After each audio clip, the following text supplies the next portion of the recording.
de los conceptos básicos de la física para entender la ley de Gauss es la carga eléctrica.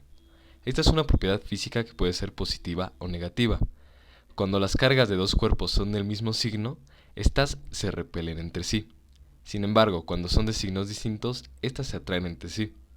Uno de los problemas básicos del electromagnetismo es conocer la interacción entre varias cargas con una carga denominada carga de prueba. Estas cargas pueden moverse, pero en nuestro caso no. Para simplificar el problema, consideremos una sola carga y nuestra carga de prueba. La ley de Coulomb permite cuantificar la fuerza electrostática entre estas dos cargas. Esta ley depende de la magnitud y signo de las cargas y de la constante de permitividad en el vacío que se muestra en la pantalla. Mientras que el vector R apunta desde la posición de Q minúscula a la de Q mayúscula y su normalización es la siguiente. Aunque Gauss fue el primero en formular esta ley, fue Maxwell quien le introdujo al electromagnetismo como una de sus 4 leyes. Ambos usaron el concepto de campo eléctrico, que para una sola carga Q es una cantidad vectorial dada por la siguiente expresión que depende de la magnitud de la carga y de la distancia a esta. Cuando ponemos una carga de prueba positiva en el espacio, esta repelerá nuestra carga positiva. Sin embargo, cuando nuestra carga es negativa, esta se atraerá entre sí. Las distintas trayectorias que puede tomar nuestra carga de prueba son las líneas de campo, que para nuestros casos expuestos se extienden hacia el infinito, además que en general estas líneas nunca se cruzan o atraviesan entre sí, y su densidad es proporcional a la magnitud del campo eléctrico en un punto en el espacio.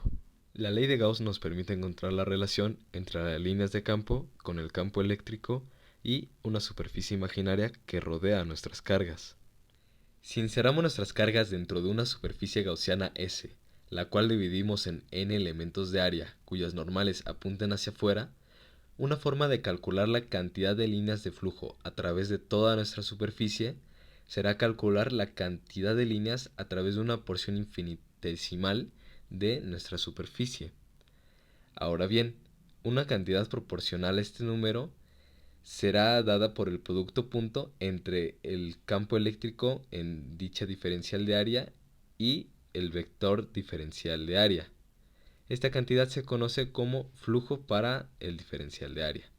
Una manera de aproximar el flujo para toda nuestra superficie será sumar todos estos flujos, y tomando infinitos elementos de área, entonces aproximamos a la suma de Riemann que define la integral vectorial para la superficie encerrada y nuestro campo eléctrico. La ley de Gauss explica que esta última integral será igual a la carga encerrada entre la permitividad en el vacío. Y si recordamos que esta carga encerrada puede ser vista como una triple integral de volumen para el volumen encerrado por nuestra superficie y la densidad de carga, de manera que nuestra integral vectorial para el campo eléctrico encerrado en nuestra superficie gaussiana podrá transformarse en una triple integral de volumen gracias al teorema de la divergencia, que por el recordatorio anterior será igual a esta otra triple integral de volumen. Como esto es cierto para toda superficie S cerrada, entonces tenemos que la divergencia de nuestro campo eléctrico será igual a la densidad entre la permitividad en el vacío. Si nuestra divergencia en un punto es mayor que 0, tenemos una fuente que corresponde a una carga positiva, pero cuando nuestra divergencia en un punto es negativa, tenemos un sumidero, que como sabemos corresponde a una carga negativa. Sin embargo, cuando nuestra divergencia es 0 en un punto, entonces en dicho punto no habrá carga en el espacio. Ahora veamos un ejemplo. Ahora un ejemplo clásico donde aplicamos la ley de Gauss. Para aplicar la ley de manera sencilla, vamos a observar 4 cosas, las cuales iremos describiendo a lo largo del problema. En nuestro problema nos piden encontrar el campo eléctrico fuera de una esfera de radio R que tiene una distribución de carga uniforme y una carga neta Q. Lo primero es tomar una superficie gaussiana. En este caso vamos a tomar una superficie esférica de radio R minúscula, el cual va a ser mayor al radio R mayúscula. La segunda cosa a observar es la dirección del campo eléctrico. En este caso, la carga encerrada es Q, es positivo, y entonces apunta radialmente hacia afuera, al igual que de A, pero esto es por convención. Lo siguiente a considerar es la simetría de la distribución, la cual es rotacional ya que estamos en una esfera. Ahora calculemos el producto escalar entre el vector E y el vector dA. El coseno es 1 ya que son paralelos. Ahora, Observemos si la magnitud de E es constante, lo cual en este caso pasa ya que las líneas de campo están a la misma distancia.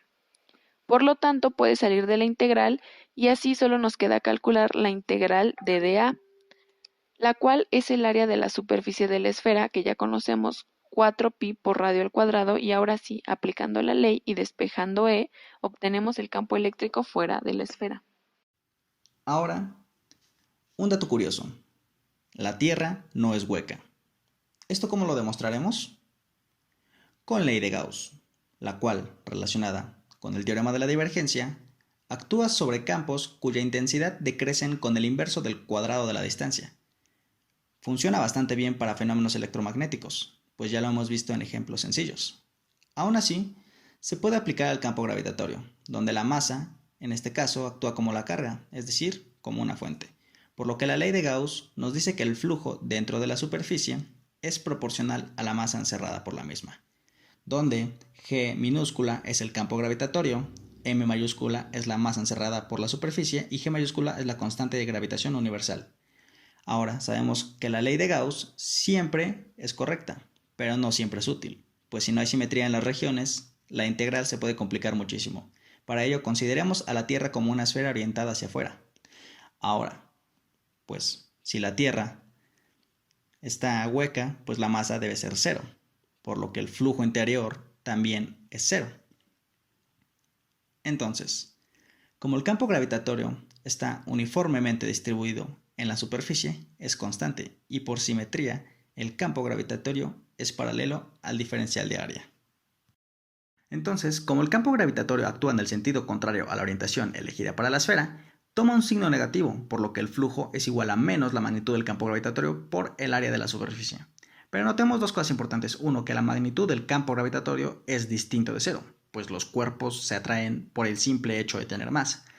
Y dos, para el área de la superficie, tenemos que esta es distinta de cero, pues estamos sumando cada cachito de la superficie terrestre. Si no lo cree, pues basta con mirar a su alrededor. Entonces, esto nos dice que el flujo es distinto de cero. Y como la masa es la fuente, pues así de sencillo, nuestra hipótesis de ser nula es falsa.